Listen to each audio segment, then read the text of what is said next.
नमस्कार फ्रेंड्स, मेरा नाम बबलू वर्मा, पेपर हैकर में आपका स्वागत है। तो फ्रेंड्स, आज हम देखने वाले हैं बीए थर्ड सेमेस्टर का ये हिस्ट्री का लेक्चर है ना, ठीक ना। हम कहां तक पहुंच चुके थे? हम पहुंच चुके थे प्रथम कर्नाटक युद्ध के बारे में देख लिया था। अब हम क्या करेंगे? हम देखेंगे दूसरा कर्नाटक युद्ध। अगर फ्रेंड्स आप अच्छे प्रकार से पढ़ लेते हो, ठीक है ना, आप बीए कर रहे हो, ये मत समझो कि हम बीए कर रहे हैं, आप एक सिविल की तैयारी कर रहे हो, एक कंपटीशन की तैयारी कर रहे हो।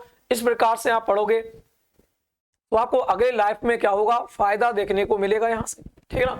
अगर बाई चांस आप किसी सिविल का एग्जाम करने के लिए बैठ गए तो आपको यहां से फायदा मिलेगा। सब कुछ यही लिखना होता है ना, सब कुछ यही। अगर आप बीए अच्छा कर लोगे तो यूपीएससी वगैरह, है ना, इसमें फॉर्म डाल सकते हो और अच्छा प्रदर्शन कर सकते हो। तो बढ़ते हैं, अभी से समझते हुए आपको चलना है, ठीक है भाई। तो बढ़ते हैं अपने सेशन की ओर।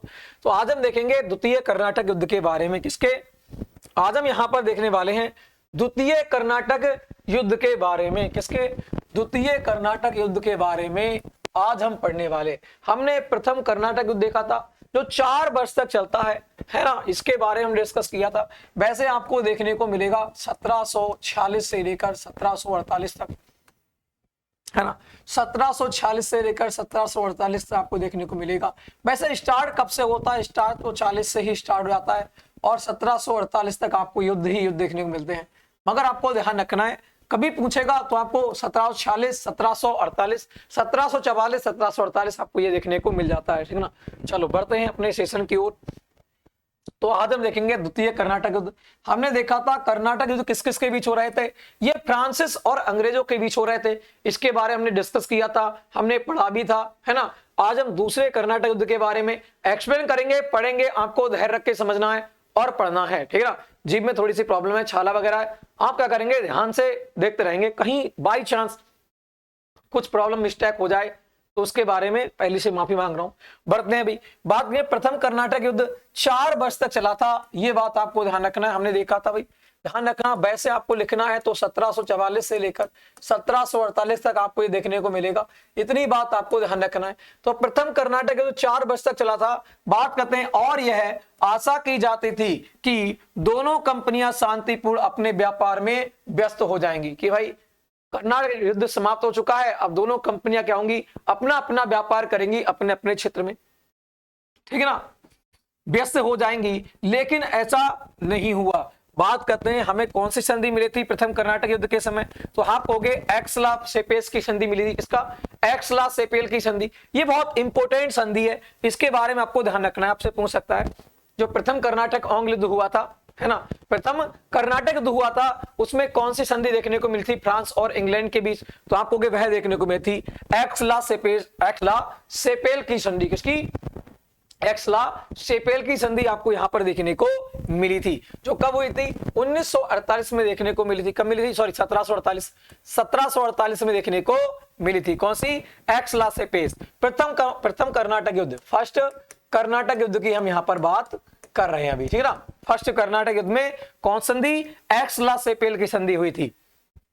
इस संधि से कर्नाटक में अंग्रेज और फ्रांसीसियों के मध्य युद्ध समाप्त हो गया था, लेकिन इससे स्थायी शांति और स्थायी शांति स्थापित हो गई थी। जो स्थायी शांति थी उस समय को, तो जो स्थायी शांति थी वो वहां पर रुक चुकी थी।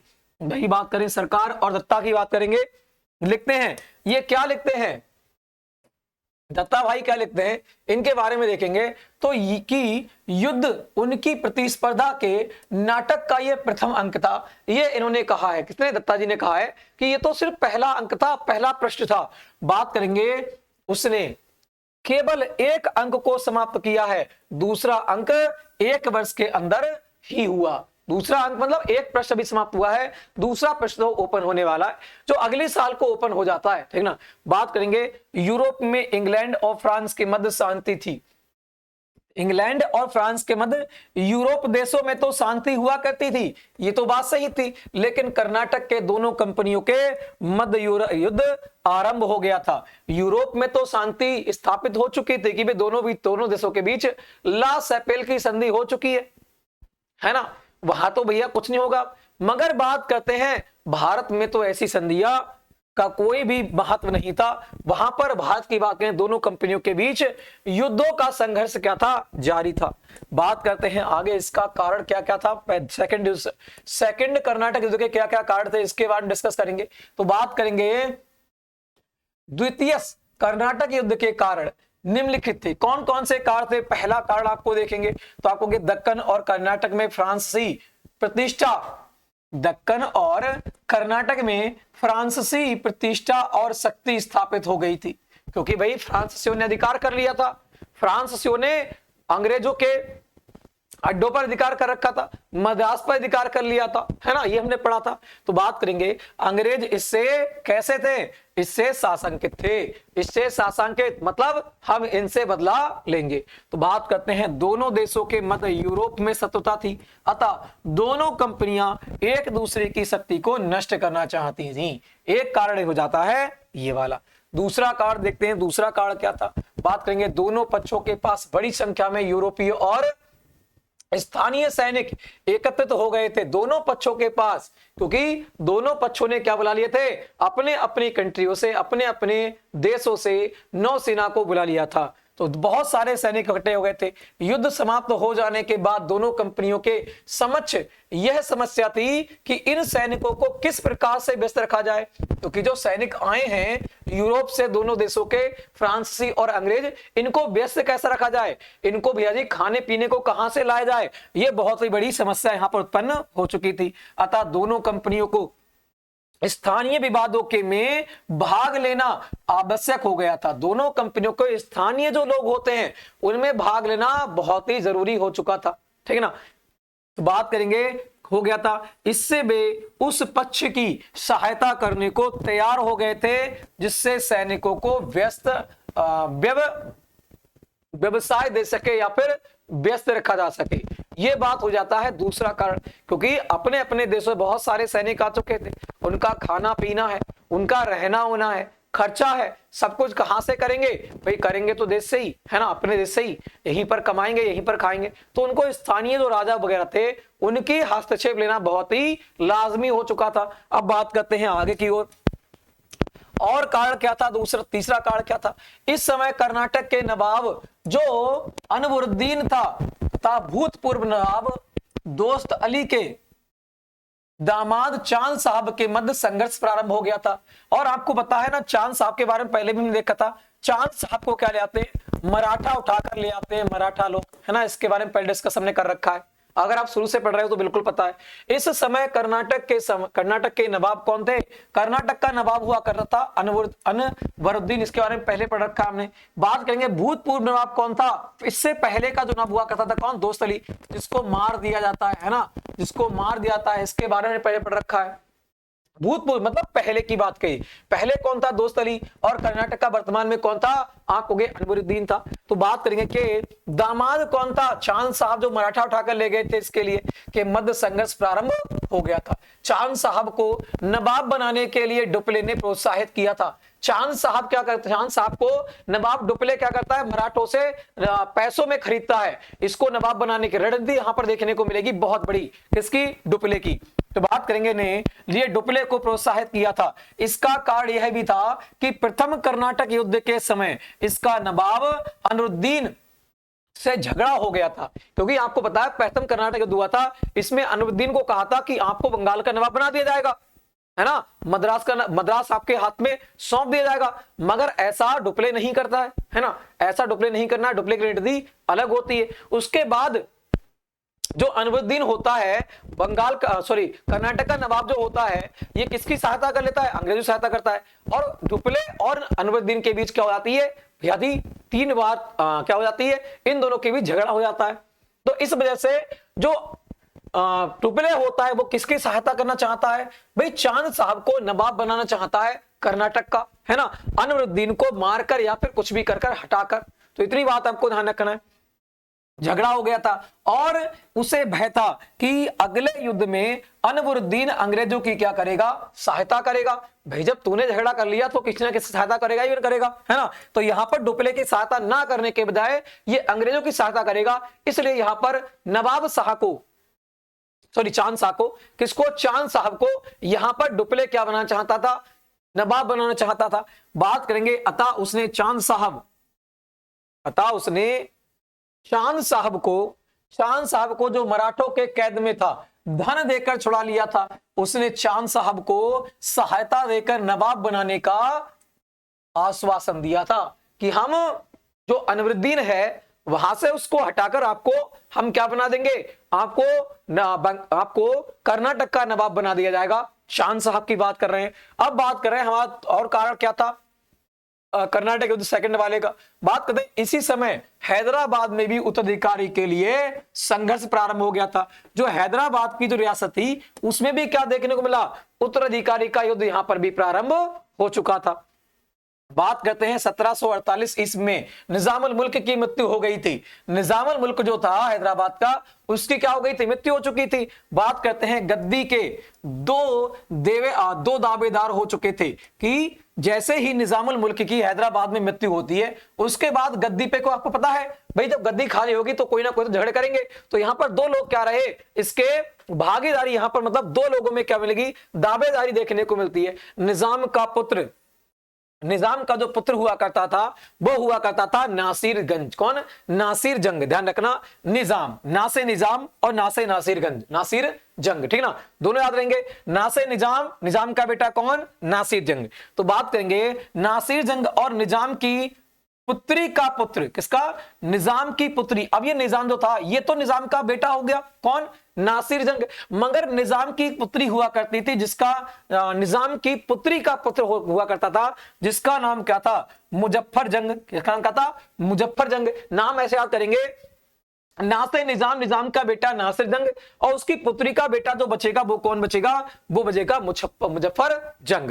तो बात करते हैं नासिर जंग ने गद्दी पर अधिकार कर लिया था। जो नासिर जंग था क्योंकि वह किसका बेटा था, निजामुल मुल्क था, तो अधिकार किसका होगा, बात करेंगे नासिर जंग का होना चाहिए, ठीक है ना। तो उसने क्या कर लिया, गद्दी पर अधिकार कर लिया।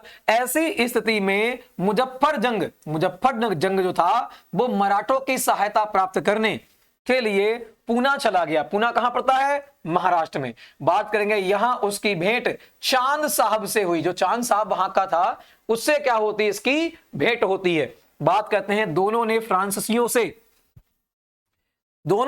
से सहायता लेने का निश्चय किया कि भाई फ्रांस से क्या ली जाए, सहायता ली जाए, क्योंकि चांद साहब को डुप्ले ने ही पैसे देकर रिया करवाया था। बात करेंगे डुप्ले इसके लिए तैयार हो गया। डुप्ले ने क्या किया, ठीक है मैं आपकी हेल्प करना चाहता हूं, कर दूंगा, ठीक है ना। चांद साहब मैं आपको क्या बनाऊंगा, आपको मैं कर्नाटक का नवाब बनाऊंगा और जो मुजफ्फर जंग था उसको बनाऊंगा मैं कहां का, हैदराबाद का नवाब बनाकर दूंगा। तो ये बात क्या कहता है, डुप्ले यहां पर तय करता है, ठीक है ना। अब बढ़ते हैं आगे की ओर, हम बढ़ते हैं और कारण क्या था। तो बात करेंगे तंजौर की समस्या से भी अंग्रेज और फ्रांसीसियों के मध्य, जो तंजौर की समस्या हुआ करती थी, तंजौर की समस्या से भी फ्रांसीसी और अंग्रेजों के बीच संघर्ष अनिवार्य हो गया था। 1738 ईस्वी में तंजौर के उत्तराधिकारी में हस्तक्षेप करके फ्रांसीसी गवर्नर ड्यूमा की बात करें, ड्यूमा ने कार्यकल प्राप्त किया था, ठीक है ना। यह भी एक बहुत ही बड़ा कारण था। बात करेंगे यहां पर 1749 ईस्वी में तंजौर में पुनः उत्तराधिकार विवाद देखने को मिला। इस बार अंग्रेजों ने विवाद में हस्तक्षेप करके किसको, देवी कोटाई को अपने स्थान ले लिया, है ना, देवी कोटाई में स्थान प्राप्त कर लिया। और बात करते हैं इससे फ्रांसीसी रुष्ट हो गए। फ्रांसीसियों में और अंग्रेजों में फिर यहां पर क्या देखने को मिला, ये बहुत सारे कारण देखने को मिले। तो इनके बारे में आपको 4-5 याद करना है, मगर आपको पढ़ना सब है, ऐसी बात नहीं है। जब पढ़ोगे तभी नॉलेज मिलेगी और आप जब पढ़ लोगे तभी आपको बेहतर प्रकार से कोई भी एग्जाम दोगे तो उसमें रिजल्ट दे सकोगे। तो आपको हर चीज को अच्छी प्रकार से समझना है, जो कही जा रही है उसकी बातों को सुनना है, ठीक है ना। बस इतनी बातें कर लोगे तो 100% आप लिख कर आओगे और 100% आपको नंबर अच्छे मिलेंगे। बात करते हैं डुप्ले की नीतियों में परिवर्तन, डुप्ले की नीति में परिवर्तन। पहले डुप्ले की नीति कैसे थी और अब डुप्ले की नीति में परिवर्तन क्या देखने को मिले सेकंड कर्नाटक युद्ध में, इसके बारे में हम डिस्कस करेंगे। तो बात करेंगे प्रथम कर्नाटक युद्ध में डुप्ले को अंग्रेजों के विरुद्ध पूरी सफलता नहीं प्राप्त हुई थी, क्योंकि डुप्ले बच गया था उस समय, क्योंकि क्या हो चुका था, मानसून परिवर्तन आ चुका था। समुद्र में हलचलें उत्पन्न हो चुकी थी और अंग्रेजों के बहुत सारे जहाज और जो यहां से जो बुर्डेनो था उसके जहाज बहुत सारे डूब चुके थे, अंग्रेजों के जहाज बहुत सारे डूब चुके थे, बहुत सैनिक मारे गए थे। इस वजह से डुप्ले को क्या मिलती है, डुप्ले को सफलता देखने को मिलती है, ठीक है ना। मगर वहां पर कोई भी सफल नहीं रहा था। बाकी बाद में एक संधि होती है, हमने देखी थी, है ना, हमने देखी ना अभी संधि, कौन संधि थी, ला पैसेज की संधि नाम से ऐसे कुछ थी, पहले देखी थी ना। तो वो है संधि होती है। उसके बाद में क्या होता है, उसके बाद में युद्ध समाप्त होता है और अंग्रेजों के जो क्षेत्र होते हैं अंग्रेजों के लिए, फ्रांसीसियों के क्षेत्र फ्रांसीसियों के लिए वापस दे दिए जाते हैं। तो किसी को उसमें लाभ देखने को नहीं मिलता। मगर यहां पर क्या मिलेगा, बात करते हैं डुप्ले को अंग्रेजों के विरुद्ध पूरी सफलता प्राप्त नहीं हुई थी, लेकिन इस युद्ध के अनुभव से उसे अपनी नीति निर्धारित करने में सहायता मिली। बात करते हैं इसी नीति का निर्धारण डुप्ले ने किया जिसने भारत के इतिहास की गति को बदल दिया। बात करेंगे, युद्ध ने स्पष्ट कर दिया था कि अंततः फ्रांसीसी सफलता को संभवतः बहुत कम थी। मतलब पता थी फ्रांसीसियों के लिए कि भाई पिछली बार तो हम बच चुके थे मानसून के कारण, मगर इस बार हमारी हार तय है, ये डुप्ले को पता थी। मगर डुप्ले एक बहुत ही साहसी, बहुत ही धैर्यशील व्यक्ति था और जो धैर्यशील होता है वही ही क्या लगता है, वही एक प्रकार से आगे बढ़ता है। मगर इसकी शक्तिशाली मतलब सेना भी कम थी और इसका क्षेत्र भी क्या था, बहुत कम क्षेत्र पर इसका अधिकार हुआ करता था फ्रांसीसियों का। बात करते हैं अंततः फ्रांसीसियों की सफलता की संभावना बहुत कम थी। पहला तथ्य यह था कि इस संघर्ष में सामुद्रिक शक्ति की भूमिका निर्णायक थी, क्योंकि समुद्र से ही व्यापार हुआ करते थे और समुद्र से ही यूरोप लोग हमारे देश में आया करते थे। तो समुद्र की जो शक्ति थी वो बहुत ही महत्वपूर्ण भूमिका निभाती थी। युद्ध से यह भी स्पष्ट हो गया कि अंग्रेजी नौसेना का समुद्री पर नियंत्रण था और फ्रांसीसी कंपनियों का भविष्य अंधकार में प्रतीत होता था। दूसरे तथ्य यह भी था कि फ्रांसीसी शक्ति और लगभग कर्नाटक में ही सीमित थे। जो फ्रांसीसी थे वो लगभग ऐसा समझ लो कि कर्नाटक में ही सीमित थे। और बात करते हैं इसे विपरीत अंग्रेजों के शक्ति जो हुआ करता था वो मुंबई की बात कर लें, बंगाल की बात कर लें, ये काफी क्षेत्र तक सीमित थे। उत्तर भारत में काफी जगह तक इन्होंने अधिकार कर रखा था। मुंबई कहां पड़ेगी, पूरब में। बात करेंगे बंगाल कहां पड़ेगा, बिल्कुल सॉरी मुंबई पड़ेगी पश्चिम में और बंगाल कहां पड़ेगा, पूरब में। अब देखो पूरब से लेकर पश्चिम में इनका विस्तार है अंग्रेजों का, और वो सिर्फ कहां पर, कर्नाटक पे ही सीमित है। तो इनकी शक्ति क्या थी, बहुत ज्यादा थी। बात करेंगे इस प्रकार किसी भी संघर्ष में अंग्रेजों को इंग्लैंड के साथ अपने भारतीय केंद्रों से भी साधना सहायता प्राप्त हो सकती थी। जो अंग्रेज जो लोग थे वो भारतीय जो स्थानीय राजा थे उनसे भी शक्ति प्राप्त हो सकती थी। बात करते हैं डुप्ले को ये दुर्बलताएं स्पष्ट हो गई थी, लेकिन वह अंततः योग्य, साहसी और कुशल व्यक्ति था। उसकी प्रतिभा ने इसे कठिन, क्योंकि वह कैसा था, डुप्ले जो हुआ था, डुप्ले एक योग्य और साहसी और कुशल व्यक्ति था, मतलब एक रणनीतिज्ञ व्यक्ति था, ठीक है ना। चलो आगे बात करते हैं। इसकी प्रतिभा ने इस कठिन परिस्थिति में नया मार्ग खोजने की सफलता प्राप्त की। बात करते हैं इसकी नवीन नीति 3 तथ्य पर आधारित है। तो ये 3 तथ्य आधारित कौन कौन से हैं इनके बारे में डिस्कस करेंगे। पहला तथ्य क्या था डुप्ले का, वह था आरडीआर युद्ध से स्पष्ट हो गया था। जो आरडीआर युद्ध हुआ था उससे स्पष्ट हो चुका था कि ये एक छोटी यूरोपीय ढंग से प्रशिक्षित सेना से भारतीय शासकों को बड़ी सेना को हराया जा सकता है। क्योंकि आपको पता है अनवरुद्दीन की सेना हुआ करती थी, जो उसका बेटा लेकर गया था 10,000 सेना, 400 सैनिक फ्रांसीसियों ने उनको हरा दिया था। तो ये भी एक उसके अंदर उत्साह था कि हम कम सेना ज्यादा सेना से लड़ सकते हैं, ठीक है ना। यह भी एक मुख्य कारण था। और क्या थी, बात करेंगे इस प्रकार की छोटी, साहसी और प्रशिक्षित सेना को एक प्रभावशाली शस्त्र बनाकर दो भारतीय शासकों के मध्य विवादों में हस्तक्षेप किया जा सकता था। दूसरी रणनीति क्या थी कि जो आस पड़ोस के जो राजा हैं, जो हमसे कैसे हैं, रुष्ट हैं, उनमें आपस में झगड़े कराए जाएं। डुप्ले की एक रणनीति ये थी। और क्या थी, तीसरी की बात करेंगे, उस समय भारतीय शासकों में अनेक विवाद हो रहे थे और फ्रांसीसी सहायता प्राप्त करने के लिए कोई भी कीमत कोई भी कीमत देने के लिए तैयार थे, क्योंकि जो वहां के राजा थे वो विवाद कर रहे थे एक दूसरे से, और डुप्ले को कोई भी कीमत देने के लिए तैयार थे अपनी सहायता करने के लिए कि हमारा प्रशासन यहां पर हो जाए। बात करें इन तर्कों के आधार पर डुप्ले ने नवीन नीति का निर्णय किया और स्पष्ट रूप से उसका उद्देश्य राजनीतिक था। बात करते हैं इस प्रकार के हस्तक्षेप से फ्रांसीसियों को भारतीय राजा की प्रतिष्ठा साधन प्राप्त होंगे, जिससे अंत में फ्रांसीसी कंपनी अंग्रेजी कंपनी से अधिक शक्तिशाली हो जाएगी। बात करेंगे सौभाग्य से इस प्रकार के विवादों में हस्तक्षेप करने का अवसर उसे प्राप्त हो गया, और ऐसा देखने को मिला भी। जैसे उसकी रणनीति थी, जैसे उसके दिमाग में चल रहा था कि हम एक राजा से हाथ मिलाएंगे,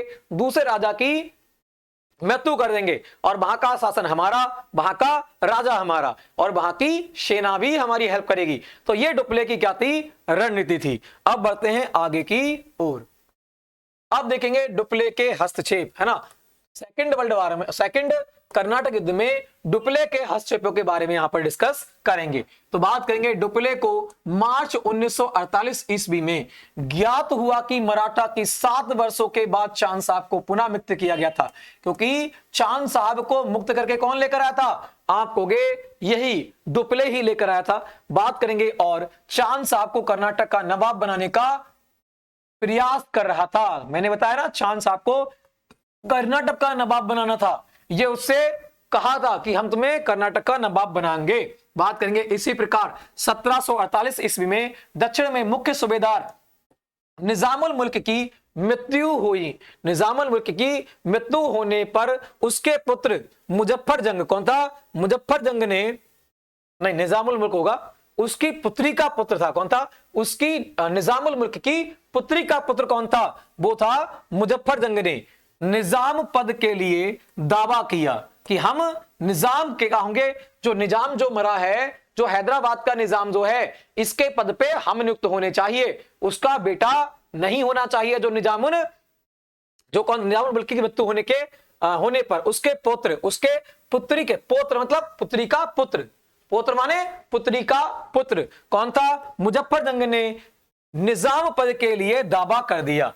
इसमें फ्रांसीसियों की सहायता प्राप्त करने के लिए चांद साहब ने अपने पुत्र राजा साहब, कौन था? चांद साहब का भी बेटा हुआ करता था जिसका नाम था राजा साहब। राजा साहब को डुप्ले के पास भेजा। बात करें, डुप्ले ने उसकी सहायता देना स्वीकार कर दिया कि हम आपकी तो सहायता करने के लिए तैयार हैं। इसका विचार था कि ये मामले शीघ्र ही हो जाएंगे और दोनों विपक्षियों को सफलता प्राप्त हो जाएगी जो हमारे साथ में। मगर ऐसा देखने को नहीं मिला। अंग्रेज भी क्या करते हैं? दूसरी ओर से हस्तक्षेप करना स्टार्ट कर देते हैं। इसके बारे में देखेंगे। युद्ध की घटनाएं, युद्ध की क्या क्या घटनाएं थी, इसके बारे में हम डिस्कस करेंगे। डुप्ले का हस्तक्षेप देख लिया हमने। अब हम देखेंगे डुप्ले की योजना थी कि चांद साहब को पहले कर्नाटक का नवाब बना दिया जाए, फिर उसकी सहायता से मुजफ्फर जंग को हैदराबाद के सिंहासन पर बैठाया जाए। पुनः ये दोनों नवाब पौंडीचेरी आए और डुप्ले ने उन्हें सैनिक सहायता प्रदान करने की उनसे उन्होंने अंबूर मतलब उनको सैनिक सहायता प्रदान की। किसने? डुप्ले ने। हो सकता है टाइपिंग में कोई मिस्टेक हो। चलो बात करते हैं। अब बात करेंगे यहां पर क्या है। चलो भी यहां पर के युद्ध, कुछ मिस्टेक है, 1 मिनट रुकना बस, ठीक है भाई। तो बात करेंगे यहां पर जो होगा वो होगा सैनिक सहायता प्रदान करने की, जिससे उन्होंने अंबूर, जो अंबूर एक जगह है, जिससे उन्होंने अंबूर के युद्ध, यहां पर अंबूर का युद्ध हुआ था। किसका? अंबूर का युद्ध, है ना। अंबूर का युद्ध आपको ध्यान रखना है कब हुआ था। यह 1749 में देखने को मिलेगा। अंबूर का युद्ध कौन सा? 1749 में कौन सा होता है? अंबूर का युद्ध होता है। यह बात आपको यहां पर ध्यान रखना है, ठीक ना। अंबूर के युद्ध में अनवरुद्दीन को पराजित कर दिया। अनवरुद्दीन कौन था? जो निजामुल मुल्क का बेटा था। किसका? निजाम उल मुल्क, जो कहां का नवाब हुआ करता था? जो कर्नाटक का नवाब हुआ करता था। सॉरी, जो हैदराबाद का निजाम हुआ करता था। कहां का? हैदराबाद का निजाम हुआ करता था। उसका बेटा कौन था? वह था कौन? अनवरुद्दीन। अनवरुद्दीन, अच्छा अनवरुद्दीन ये अलग है भाई, ये अलग है, वो नहीं है, ठीक है ना। चलो, अनवरुद्दीन को पराजित किया। बात करेंगे इस युद्ध में अनवरुद्दीन मारा गया, अनवरुद्दीन को यहां पर मार देते हैं। उसके बाद उसके पुत्र मोहम्मद अली ने भागकर चित्रनापल्ली में शरण ले ली। शेष कर्नाटक पर जो चांद साहब था उसका अधिकार हो चुका था। जो कर्नाटक जो था वो किसके हाथ में आ चुका था? वो चांद साहब के हाथ में आ चुका था। बात करते हैं, डुप्ले ने दोनों नवाबों से आग्रह किया कि चित्रनापल्ली पर आक्रमण करके मोहम्मद अली को समाप्त कर दें, क्योंकि मोहम्मद अली आएगा वरना फिर पंगा करेगा ये। तो आप ऐसा करो, मोहम्मद अली को समाप्त कर दिया जाए। तो क्या करते हैं फिर? बात करेंगे, लेकिन उन्होंने डुप्ले की परामर्श की उपेक्षा की और धन प्राप्त करने के लिए तंजौर पर आक्रमण कर दिया। कर्नाटक का नवाब बनने के लिए चांद साहब को जो सफलता प्राप्त हुई उससे अंग्रेजों को खतरा उत्पन्न हो चुका था। अंग्रेजों ने कहा अगर चांद साहब यहां पर अधिकार कर लेता है तो फिर यहां पर दिक्कत देखने को मिलेगी। कहां पर? इधर तुम्हारा पूर्व की, मतलब पश्चिम की ओर में, है ना। हमें मुंबई दिक्कत देखने को भी मिल सकती है। तो उसके बाद क्या होता है, चांद साहब जो सफलता प्राप्त हो चुकी थी, कहां का? ये कर्नाटक का नवाब बन चुका था, फ्रांसीसी के अंडर में था ये चांद साहब। तो बात करते हैं उससे अंग्रेजों को खतरा उत्पन्न हो चुका था। बात करते हैं अंततः उन्होंने मोहम्मद अली का पक्ष लिया और उसे सहायता प्रदान की। जो मोहम्मद अली हुआ करता था उसकी सहायता प्रदान कौन करते हैं? अंग्रेज लोग करते हैं मोहम्मद अली की सहायता प्रदान। इन्होंने नासिर जंग को भी कर्नाटक पर आक्रमण करने के लिए प्रोत्साहित किया। जो निजामुल मुल्क का बेटा हुआ करता था, कौन? नासिर जंग। नासिर जंग से कहा कि आप भी कर्नाटक पर युद्ध करो, अंग्रेज कह रहे हैं, ठीक है ना, कि हम आपकी हेल्प करेंगे, प्रोत्साहित किया। इसमें नासिर जंग ने विशाल सेना के साथ कर्नाटक में प्रवेश किया। दो नवाब तंजौर का घेरा उठाकर, है ना, तंजौर का घेरा उठाकर नासिर जंग की सामना करने के लिए आए। और बात करेंगे फ्रांसीसियों की सहायता होने पर भी दोनों नवाबों वालुबदर नामक स्थान पर, कहां पर? वालुबदर नामक स्थान पर क्या होता है, नसरुद्दीन जो कौन था, नासिर जंग से पराजित हो जाते हैं। दोनों, ठीक है ना। एक इसका भांजा, बहन का लड़का, है ना, और एक कौन? एक आपका हो जाता है कौन? एक हो जाता है तुम्हारा, हाँ जी, चांद साहब, ठीक है ना। तो दोनों के बारे में ध्यान रखना है। तो नासिर जंग जो था, जो निजामुल मुल्क का बेटा था, वो जीत जाता है यहां पर, और चांद साहब, और बात करेंगे कौन? और एक और था, उसका नाम ध्यान नहीं आ रहा हमसे, जो इसका भतीजा था, उसकी यहां पर क्या आती है? भांजा, है ना, बहन का लड़का, जो तुम्हारा वो भी जंग से ही नाम से था। उसकी यहां पर क्या होती है? मृत्यु देखने को मिल जाती है, पराजय करता है। चांद साहब भागकर पांडुचेरी पहुंच जाता है। चांद साहब कहां पहुंच गया? भागकर पांडुचेरी पहुंच गया। लेकिन मुजफ्फर जंग को नासिर जंग ने बंदी बना लिया। देखो, मुजफ्फर जंग उसका कौन था? जो भांजा हुआ करता था।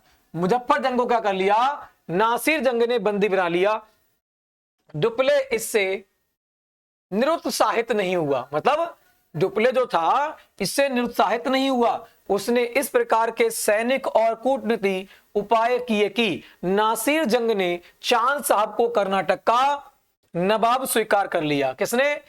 डुप्ले ने ऐसी रणनीति चली कि नासिर जंग जीतते हुए भी चांद साहब को कर्नाटक का नवाब बनाना पड़ा। बात करते हैं इसके बाद भी डुप्ले नासिर जंग से जश्न के सरदारों के मध्य षड्यंत्र करता रहा। जब नासिर जंग हैदराबाद वापस आया तो तब मार्ग में असंतुष्ट सरदारों ने उसका वध कर दिया। नासिर जंग जो था उसका क्या होता है, जो असंतुष्ट सरदार होते हैं कि आपने जीत तो लिया मगर फिर भी किसको? चांद साहब को ही आपने वहां का नवाब बनाया कर्नाटक का, ऐसा आपको नहीं करना चाहिए था।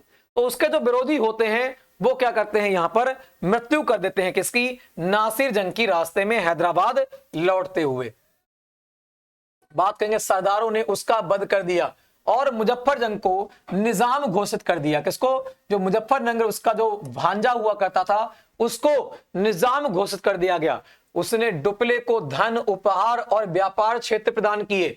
इसकी प्रार्थना पर डुप्ले ने वुसी के नेतृत्व में एक फ्रांसीसी सेना उसके साथ उसकी सुरक्षा के लिए कर दी कि जो रूसी है वो आपकी सहायता करेगा। आप कहीं जाओगे, घर से निकलोगे तो आपके साथ हमारी सेना किसकी? रूसी की रहेगी। तो बात करेंगे, लेकिन मार्ग में पठान सरदारों ने, किसने? अब जो हुआ करता था मुजफ्फरजंग, कौन? मुजफ्फरजंग को पठान सरदारों ने मुजफ्फरजंग की हत्या कर दी। मुजफ्फरजंग की हत्या कर देते हैं। इस संकट से रूसी ने साहस का परिचय दिया। इस संकट में जो रूसी था, कौन था? रूसी, उसने साहस का परिचय दिया और निजामुल मुल्क के तीसरे पुत्र सलाबत जंग, कौन था? सलाबत जंग को निजाम घोषित कर दिया। बात करते हैं, उसने वुसी की स्थायी रूप से हैदराबाद में रख लिया और फ्रांसीसी सेना के व्यय के लिए उत्तर सरकार के जो जिले थे उनको प्रदान कर दिया फ्रांसीसियों के लिए कि हम वुसी के बदले में आपको उत्तर के जो कुछ जिले हैं वो आपको देते हैं। ठीक है ना? चलो अब बढ़ते हैं आगे की ओर। हम देखेंगे चित्रापल्ली पर घेरा। किसका? चित्रापल्ली पर घेरे के बारे में डिस्कस करेंगे। चित्रनापल्ली पर घेरा। चलो अभी बात करते हैं, अभी तक डुप्ले की नीति सफल हुई थी। वह वार्ता के द्वारा मोहम्मद अली की समस्या को भी हल करना चाहता था कि एक बार वार्ता हो जाए मोहम्मद अली से और क्या कर ले, इस समस्या को खत्म करें। मगर बात करते हैं, लेकिन अंग्रेजों ने हस्तक्षेप में स्थिति जटिल हो चुकी थी। जो मोहम्मद अली था उसकी तरफ अंग्रेज क्या कर रहे थे? हेल्प कर रहे थे। बात करते हैं, इस समय मद्रास में नया गवर्नर सॉन्डर्स नियुक्त हो चुका था। जो मद्रास का गवर्नर बना था वो कौन सा बना था? पहले पीटर्स था, अब कौन आ चुका था? अब सॉन्डर्स यहां का बन चुका था। सॉन्डर्स हुआ था जो योग्य और दूरदर्शी था। कैसा था? योग्य, समझदार और दूरदर्शी, दूर की सोचने वाला। कौन था? योग्य और दूरदर्शी। कौन था? आपको सॉन्डर्स था। बात करेंगे, उसने चित्रनापल्ली में मोहम्मद अली की सहायता की कि आप चित्रनापल्ली में हम आपकी सहायता करेंगे, आप आगे बढ़ो। तो बात करते हैं, अंग्रेजी एडमिरल वोस्काविन ने सेंट थॉम पर अधिकार कर लिया। बात करेंगे, तंजौर के शासक और गुटी के मुरार राव ने भी अंग्रेजों के साथ दिया। बात करते हैं, इससे चित्रापल्ली का घेरा लंबा हो गया। तो ये आपको यहां पर चित्रापल्ली के घेरे के बारे में देखने को मिलेगा। अब बात करते हैं आरकाट का घेरा। अब हम देखेंगे आरकाट का घेरा के बारे में। ठीक है ना? चलो इसके बारे में डिस्कस करेंगे। तो बात करेंगे, ये हेडिंग है, बहुत इंपोर्टेंट हेडिंग यहां पर डाली गई है। आपको कर्नाटक में डुप्ले की नीति असफल होने लगी। कर्नाटक जो था उसमें डुप्ले की नीति थी वो अब क्या होने लगी? अंग्रेज के जैसे हस्तक्षेप हुआ, उल्टी पड़ने लगी। तो बात करेंगे, इसी समय एक प्रतिभाशाली अंग्रेज नवयुवक कौन आता है? रॉबर्ट क्लाइव ने गवर्नर सॉन्डर्स को आरकाट पर आक्रमण करने का परामर्श दिया कि अब आप आरकाट पर आक्रमण करो सॉन्डर्स के लिए। तो बात करें, परामर्श दिया और यदि उसने चित्रनापल्ली पर फ्रांसीसी दबाव कम किया जा सके कि चित्रापल्ली पर जो आरकाट है वह कहीं आपको दिक्कत देखने को ना मिले, तो आरकाट पर डायरेक्ट क्या करते हैं? आक्रमण करने को जाते हैं, जो कि फ्रांसीसियों पर थोड़ा सा दबाव बना सके। तो बात करें, यह योजना सफल हुई और अंग्रेजों ने आरकाट पर भी अधिकार अगस्त 1751 पे कर लिया। बात करेंगे, क्लाइव ने स्वयं 200 अंग्रेज और 300 भारतीय सैनिकों के साथ आरकाट पर आक्रमण किया। किसने? क्लाइव, जो लॉर्ड क्लाइव है वही है ये। लॉर्ड क्लाइव ने स्वयं रॉबर्ट क्लाइव ने 200 अंग्रेज और 300 भारतीय सैनिकों के साथ कर्नाटक पर आक्रमण किया। आरकाट पर आक्रमण किया। चांद साहब ने आरकाट पर पुनः अधिकार करने के लिए एक सेना भेजी जिससे चित्रनापल्ली पर दबाव कम किया जा सके। बात करते हैं, क्लाइव ने चांद साहब की सेना को पराजित करने के पश्चात लॉरेंस के साथ चित्रनापल्ली को और अभियान किया जहां पर चांद साहब बैठा था। बात करते हैं, और फ्रांसीसी सेना और चांद साहब की सेना को पराजित कर दिया। जो फ्रांसीसी सेना बैठी थी कहां पर, आरकाड में, उसको पराजित कर दिया। और चांद साहब जो थे बैठे हुए थे इनको चितनापल्ली में, तो इनको भी पराजित कर देता है। चांद साहब ने भागकर तंजौर में शरण ली, वहां उसकी हत्या कर दी गई। मोहम्मद अली कर्नाटक का नवाब बन चुका था। अब कौन बना दिया? अंग्रेजों ने मोहम्मद अली को क्या कर दिया? अंग्रेजों ने मोहम्मद अली को कर्नाटक का नवाब नियुक्त कर दिया। ठीक है भाई, चलो अब बात करते हैं डुप्ले की असफलता और वापसी के बारे में। डुप्ले कहां चला जाता है? फ्रांस में वापस चला जाता है और वहां पर इसकी मृत्यु हो जाती है इसकी स्थिति के अनुसार। तो बात करेंगे, हम देखेंगे अब डुप्ले कहां जाएगा भारत से वापस। ठीक है भाई, चलो तो डुप्ले की असफलता और फ्रांस में वापसी बात करेंगे। दत्ता और सरकार लिखते हैं कि बिना शक्तिशाली सेना और मित्र के डुप्ले ने अपने को कठिनाइयों के बीच पाया और ऐसा प्रतीत होता है कि उसकी सारी आशाओं पर पानी फिर चुका था, है ना, पानी फिर जाएगा, परंतु उसका अंधविश्वास कह लो, है ना, अंधविश्वास और साहस महान था और विपत्ति में वह उत्कृष्ट गुणों को दिखाता था, इसीलिए उसके दुर्भाग्य उसे डिगा ना सके, है ना, उसके दुर्भाग्य जो थे उसको डिगा ना सके, क्योंकि बहुत साहसी, दूरदर्शी और बहुत ही, एक बात करें, राजनीतिक व्यक्ति था डुप्ले। ठीक है भाई, चलो बात करेंगे आगे। उसने सैनिक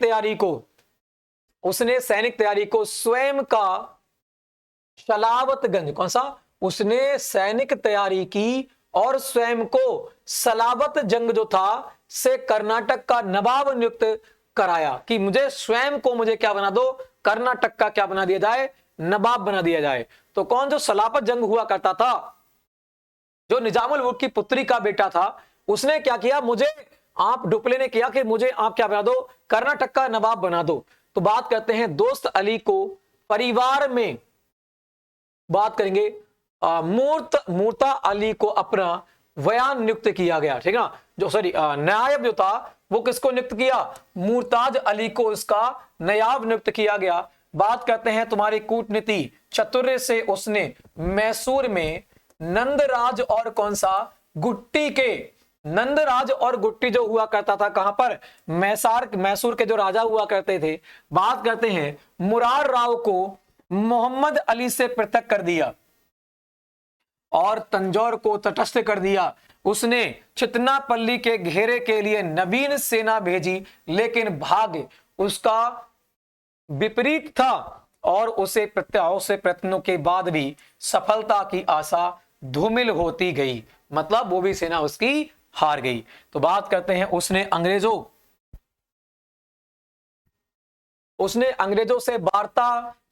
से वार्ता द्वारा भी समझौते का प्रयास किया जो असफल रहा। बात करेंगे फ्रांसीसी कंपनी भी युद्ध में तंग आ चुकी थी। फ्रांसीसी कंपनी थी वो युद्धों से तंग आ चुकी थी, वह डुप्ले को नीतियों को समझने में असमर्थ रही थी। और बात करेंगे अंत में उन्होंने शांति स्थापना के लिए डुप्ले को बुला लिया। कहां पर चला चुका भाई? आप डुप्ले जी आप आ जाओ वापस, कहां? फ्रांस।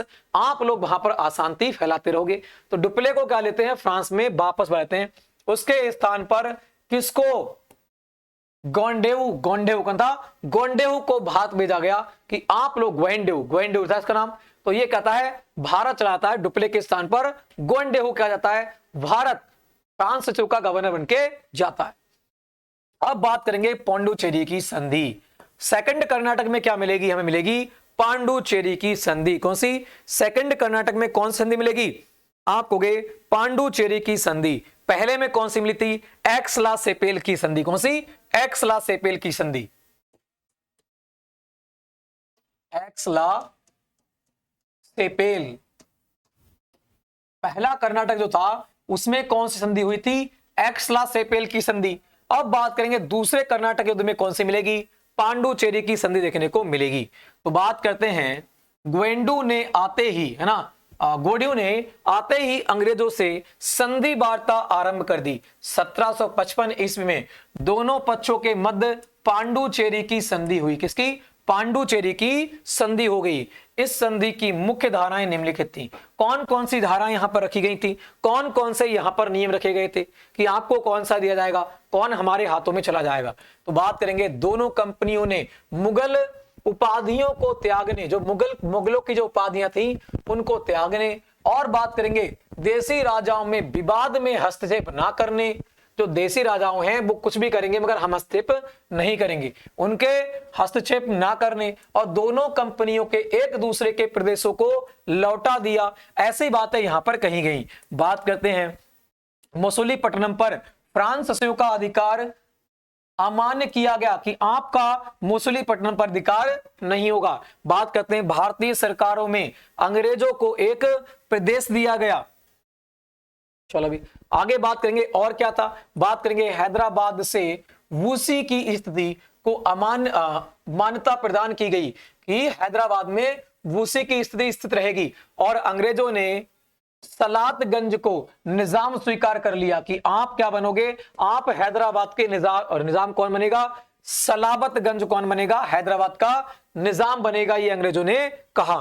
बात करते हैं फ्रांसीसियों ने स्वीकार किया कि वे मोहम्मद अली के विरुद्ध कोई कार्य नहीं करेंगे। जो मोहम्मद अली जो इस समय नवाब बैठा है कहां का, कर्नाटक का, उसके हस्तक्षेप में कोई भी हस्तक्षेप देखने को नहीं मिलेगा। फ्रांसीसियों ने स्वीकार किया कि मोहम्मद अली के विरुद्ध कोई कार्य नहीं करेंगे। इस प्रकार डुप्ले ने जो भी प्रयास किया था उसे एक संधि के द्वारा फ्रांसीसियों ने खो दिया था। बात करें केवल हैदराबाद में वूसी बड़ी कठिनाइयों से अपनी स्थिति सुरक्षित रख चुका था। बात करते हैं इसी स्थिति को इंग्लैंड और फ्रांस की सरकारों ने स्वीकार नहीं किया था कि वूसी यहां पर नहीं रहेगा। ये चाहते थे, इंग्लैंड और फ्रांस चाहते थे कि वूसी यहां पर रहे, इसको स्वीकार नहीं किया था क्योंकि 1755 ईस्वी में उन दोनों के मध्य युद्ध प्रारंभ हो गया था। संधि की आलोचना करते हुए डुप्ले ने कहा था कि जो गोंडेउ है, जो पुर्तगालियों का, जो फ्रांस जो गवर्नर बन के आया है, ने देश की बर्बादी और राष्ट्र को अपमान पर हस्ताक्षर किए हैं। और मेलिसन लिखते हैं कि फ्रांसीसी दृष्टि से संधि अपमानजनक थी। कैसी थी संधि, जो थी वो अपमानजनक थी। मिल का मत था, कैसा था ये, एक मिल का मत था। ये किसने कहा है, मेलिन ने कहा है। ध्यान रखना, आपसे पूछेगा जो फ्रांस की सेकंड संधि को मिल का मत किसने कहा है, तो ध्यान रखना मेलिन ने कहा है। किसने कहा है, मिल का मत, मां से मेलिन, मां से मिल, ठीक है ना, ऐसे याद रखोगे। बात करेंगे इस संधि के द्वारा अंग्रेजों ने प्रत्येक वह वस्तु प्राप्त कर ली थी जिस प्राप्त उनके लिए फ्रांसीसी प्रयत्नशील थे। बात करेंगे रॉबर्ट का कहना है कि डुप्ले की साहसिक योग्य असफल हो गई है ना। डुप्ले की जो साहसिक योजनाएं थी वो कैसी हो गई, असफल हो गई। अंततः गोंडेहू जो बचा सकता था उसने बचाया। डॉक्टर एसवी प्रसाद लिखते हैं कि इनका निश्चित है कि यह युद्ध के बाद अंग्रेजों की स्थिति सुदृढ़ हो चुकी थी, क्योंकि अंग्रेज क्या हो चुके थे, फ्रांसीसियों से पावरफुल हो चुके थे। वे बंगाल और कर्नाटक में अपनी शक्ति स्थापित कर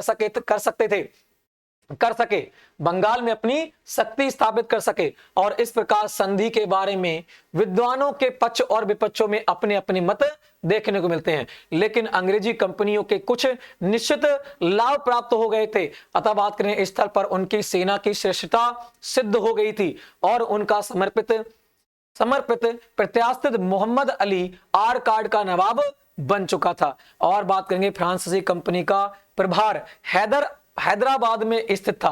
फ्रांसीसी कंपनियों का जो प्रभार था वो कहां पर, हैदराबाद में स्थित था। और निजाम सलामतगंज ने फ्रांसीसी सेना के व्यय के लिए जो रूसी के साथ हैदराबाद में था, उत्तरी सरकार के महत्वपूर्ण जिले प्रदान कर दिए थे। बात करते हैं इन जिलों की आय 50 लाख रुपए प्रति वार्षिक थी, जो ब्रूसी को दे दी गई थी। बात करेंगे डुप्ले की योजना असफल हो गई थी और अंग्रेजी स्थिति सुदृढ़ हो चुकी थी, ठीक है ना। ये यहां पर देखने को मिलेगी आपके लिए, ठीक है भाई। चलो अब बात करते हैं डुप्ले का मूल्यांकन के बारे में, देखते हैं डुप्ले का मूल्यांकन क्या रहा, ठीक है भाई। डुप्ले का मूल्यांकन के बारे में देखेंगे, डुप्ले के मूल्यांकन क्या रहे। ठीक है भाई।